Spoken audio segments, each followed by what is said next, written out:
आजादी दिलाने का।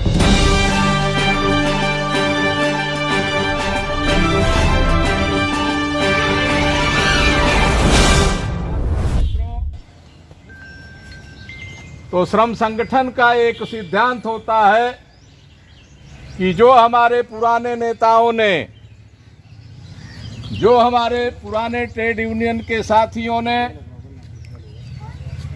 आंदोलन के माध्यम से, निगोशिएशन के माध्यम से, प्रदर्शन के माध्यम से प्रशासन के साथ, सरकार के साथ लड़ झगड़ करके जो हमें अधिकार प्रदान किए हैं, सर्वप्रथम हम सारे लोगों की ये जिम्मेदारी बनती है कि उन अधिकारों की रक्षा के लिए हम सतत प्रयत्नशील रहें मित्रों। दूसरा श्रम संगठन का जो उद्देश्य है वह ये है कि जो हमें अधिकार नहीं मिले हैं, जो रेल मजदूर कर्मचारियों को अधिकार नहीं मिले हैं मित्रों, उन अधिकारों को पाने के लिए एनसीआरएस एनएफआईआर प्रयत्न कर रहा है और प्रयत्न करना भी चाहिए। सीधे मुद्दे पे आता हूं मित्रों।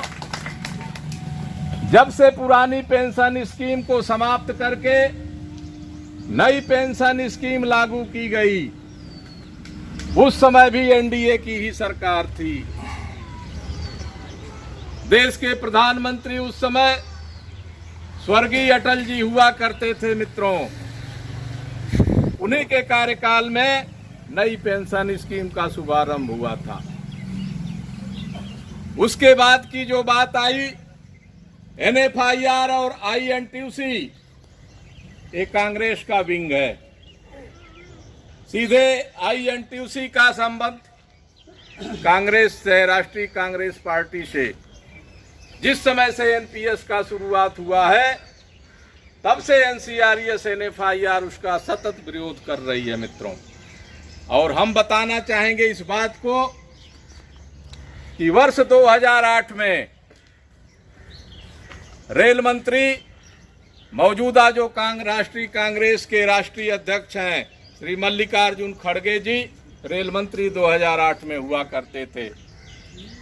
एनएफआईआर के राष्ट्रीय महासचिव आदरणीय राघवैया साहब, राष्ट्रीय अध्यक्ष श्री गुमान सिंह साहब, उन लोगों ने उस समय भी मीटिंग लिया था रेल मंत्री से और अपना जस्टिफिकेशन एनएफआईआर ने देने का काम किया था कि भारतीय सेना जिस तरीके से अपने काम को करती है, भारतीय सेना के जवान जिस तरह से चौहद्दी और सीमाओं की रक्षा करते हैं मित्रों, हमारा रेल कर्मचारी भी जाड़ा गर्मी बरसात, चाहे वो पथरीला इलाका हो, रेगिस्तानी इलाका हो, सीमाओं से लगी हुई रेल लाइनें हैं, उनकी सतत रक्षा करता है, मरम्मत करता है, देख रेख करता है। इसलिए हमें भी पुरानी पेंशन स्कीम का लाभ हम रेल कर्मचारियों को मिलना चाहिए। और हम बताना चाहते हैं आप लोगों से कि उस समय के रेल मंत्री श्री मल्लिकार्जुन खड़गे जी इस बात से बहुत प्रभावित हुए थे।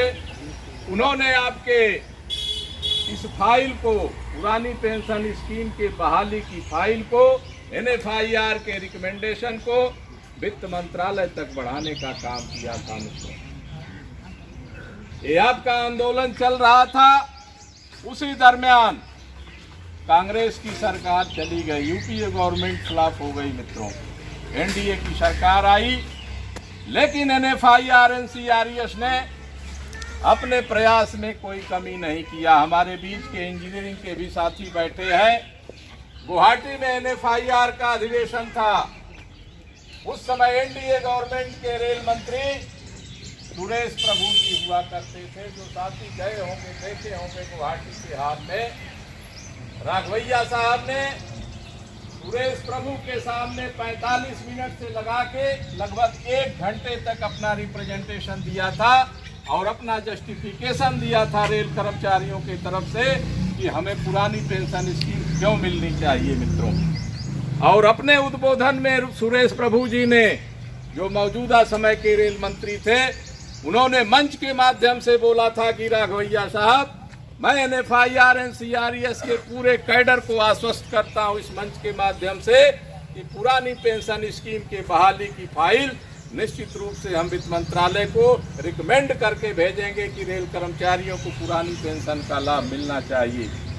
लेकिन मित्रों, उस अधिवेशन के बाद लगभग महीना 2 महीना ही बीता था कि सुरेश प्रभु को भी बदल दिया गया। सुरेश प्रभु माने जाते थे कि बहुत लिबरल नेता थे, कर्मचारियों की बात को समझते थे, नीचे के तबके के दुख दर्द को समझते थे।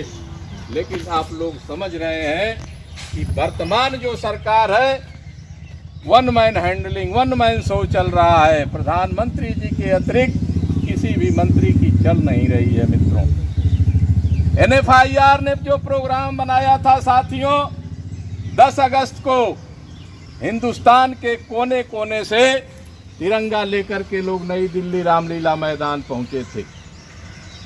सार्वजनिक मंच था, चाहे प्रदेश सरकार के कर्मचारी संगठन हो या केंद्र सरकार के कर्मचारी संगठन हो, सारे संगठनों का कर्मचारी वहां लामबंद होकर के लाखों की संख्या में पहुंचा था।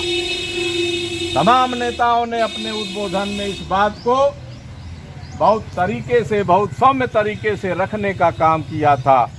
इसके बाद प्रतिनिधिमंडल प्रधानमंत्री महोदय के प्रतिनिधि से भी मिला था। एक मंत्री को भारत सरकार ने डिप्यूट किया, वहां पे भी जस्टिफिकेशन मिला है, आश्वासन मिला है। लेकिन मित्रों, काम भी बना है कि महीने के 21 तारीख अक्टूबर काम अभी आएगा। हम सभी लोगों को जैसा भी प्रोग्राम होगा, दिशा निर्देश मिलेगा, हर शाखा स्तर पे हर प्रतिष्ठा। महामंत्री जी का ये संदेश है। मित्रों, 77वें स्वतंत्रता दिवस के अवसर पर समस्त रेल कर्मियों को हार्दिक बधाइयाँ।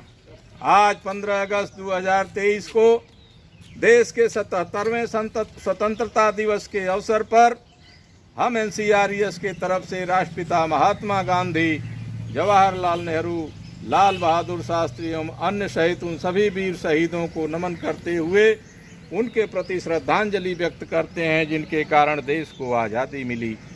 हम इस अवसर पर NCRES के सभी केंद्रीय मंडलों के पदाधिकारी, शाखाओं के पदाधिकारी, डेलीगेट सहित समस्त कर्मचारी बंधुओं को 77वें स्वतंत्रता दिवस की बधाई देते हैं। आज स्वतंत्रता दिवस के अवसर पर आप सभी को बताना चाहते हैं कि यह NDA की सरकार निजीकरण की नीतियों पर कार्य करते हुए पूंजीवादी व्यवस्था को बढ़ावा दे रहा है और रेलवे बोर्ड स्तर पर लंबित मांगों के संबंध में कोई निर्णय नहीं ले रहा, जिसके कारण प्रयागराज मंडल, झांसी मंडल और आगरा मंडल में लगातार रैली और प्रदर्शन का आयोजन किया जा रहा है। साथियों, आज इस मौके पर बताना चाहेंगे कि 21 फरवरी 2023 को दिल्ली में आयोजित NFIR की वर्किंग कमेटी मीटिंग में व 22-23 फरवरी को इंटक के अधिवेशन में श्रमिकों की महत्वपूर्ण समस्याओं पर चर्चा के साथ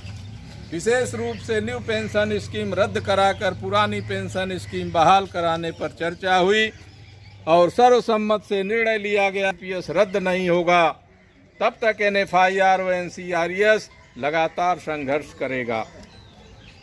साथियों, रात्र भत्ते के भुगतान में 43,600 रुपये की सीलिंग न हटाने, DADR के एरियर का भुगतान न करने, ट्रैक मेंटेनर कैटेगरी का प्रमोशन चैनल GP 4200 तक न करने, पॉइंट्समैन कैडर को 4 ग्रेड पे रिस्ट्रक्चर के साथ शीर्ष ग्रेड पे GP 4200 न देने, GP 1800 को GP 1900 न करने और रिक्तियां न भरे जाने तथा अन्य महत्वपूर्ण मांगों पर ध्यान न दिए जाने के कारण NCRES लगातार संघर्ष कर रहा है। साथियों, NCRES NFIR पर भरोसा रखें। भत्ते के भुगतान पर 43,600 रुपये की सीलिंग अवश्य हटेगी और DADR के एरियर का भुगतान भी अवश्य होगा। साथियों, कर्मचारियों की समस्याओं पर ध्यान न दिए जाने के कारण NCRES ने दिनांक 8/5/23 को प्रयागराज में वर्किंग कमेटी मीटिंग का आयोजन किया, जिसमें प्रयागराज मंडल, झांसी मंडल, आगरा मंडल और हेडक्वार्टर मंडल के प्रतिनिधियों ने भाग लेकर अपने अपने मंडल की समस्याओं के साथ NPS को रद्द कराकर OPS लागू करने के मुद्दे पर विस्तार से चर्चा किया। और सर्वसम्मत से तय होने के पश्चात प्रयागराज, झांसी और आगरा में दिनांक 21 मई 2023 को प्रचंड रैली व प्रदर्शन के साथ दिनांक 22/5/23 से 26/5/23 तक विरोध सप्ताह का आयोजन किया गया, जिसमें शाखाओं ने अपने अपने क्षेत्र में बृहद जन जागरण अभियान चलाया ताकि एनपीएस रद्द कराया जा सके। इस मौके पर अभी बताना है कि दिनांक 19-20 मई 2023 को रेलवे बोर्ड में एनएफआईआर के साथ होने वाली पीएनएम बैठक में एनसीआरईएस ने कॉन्ट्रैक्ट बेसिस पर रिटायर्ड पैरामेडिकल स्टाफ की नियुक्ति के लिए जेम पोर्टल की बाध्यता खत्म करने का मुद्दा उठाया ताकि रेल के रिटायर्ड अनुभवी पैरामेडिकल स्टाफ की नियुक्ति हो सके। हर्ष के साथ सूचित करना है कि रेलवे बोर्ड ने रिटायर्ड पैरामेडिकल स्टाफ हेतु जेम पोर्टल की बाध्यता खत्म करने हेतु आदेश संख्या RB 82/2023 दिनांक 21/6/23 जारी कर दिया है। इसके अतिरिक्त एनसीआरईएस ने पीएनएम बैठक में सीआरबी एवं सीईओ को अवगत कराया कि नॉर्थ सेंट्रल रेलवे में तमाम ऐसे कर्मचारी हैं जो RB 212/2019 के तहत वर्ष 16 के बाद प्रमोशन अथवा MSCP का लाभ मिलने पर जानकारी के अभाव में समय से ऑप्शन न दे पाने के कारण प्रमोशन MSCP के पश्चात अगली वेतन वृद्धि 6 माह बाद प्राप्त करने से वंचित रह गए। इसलिए एनसीआरईएस की मांग है कि ऐसे कर्मचारियों को ऑप्शन देने का पुनः एक मौका दिया जाए। यह बताते हुए हर्ष हो रहा है कि एनसीआरईएस की मांग पर रेलवे बोर्ड ने RB संख्या 89/2023 दिनांक 13/7/2023 जारी कर कर्मचारियों को ऑप्शन देने के लिए पुनः 3 माह का समय दे दिया। से छूटे हुए सभी पात्र कर्मचारी प्रमोशन के पश्चात अगला इंक्रीमेंट 1 वर्ष के बजाय 6 माह बाद ही प्राप्त कर सकें। इससे नॉर्थ सेंट्रल रेलवे के हजारों कर्मचारियों को एक इंक्रीमेंट का लाभ मिलेगा जो नई कारणों से ऑप्शन नहीं दे पाए थे। साथियों, आप सभी जानते हैं कि एनसीआरईएस शुरू से ही नई पेंशन स्कीम को रद्द कराकर पुरानी पेंशन स्कीम बहाल कराने के लिए है।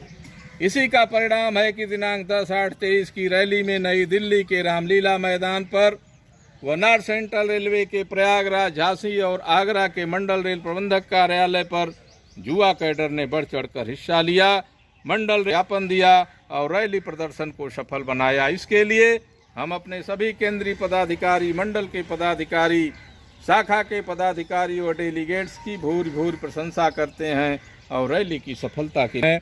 साथियों, इस मौके पर हम भी चाहेंगे कि आप सभी लगातार कर्मचारियों के संपर्क में रहते हुए उनके समाधान का प्रयास करते रहें ताकि भविष्य में होने वाले सीक्रेट बैलेट चुनाव में एनसीआरईएस पूर्व के समान भारतीय रेल के समस्त जोनों में ज़्यादा से ज़्यादा वोट प्राप्त कर नया कीर्तिमान स्थापित करे। इसी के साथ पुनः आप सभी को 77वें स्वतंत्रता दिवस की बहुत बहुत बधाई।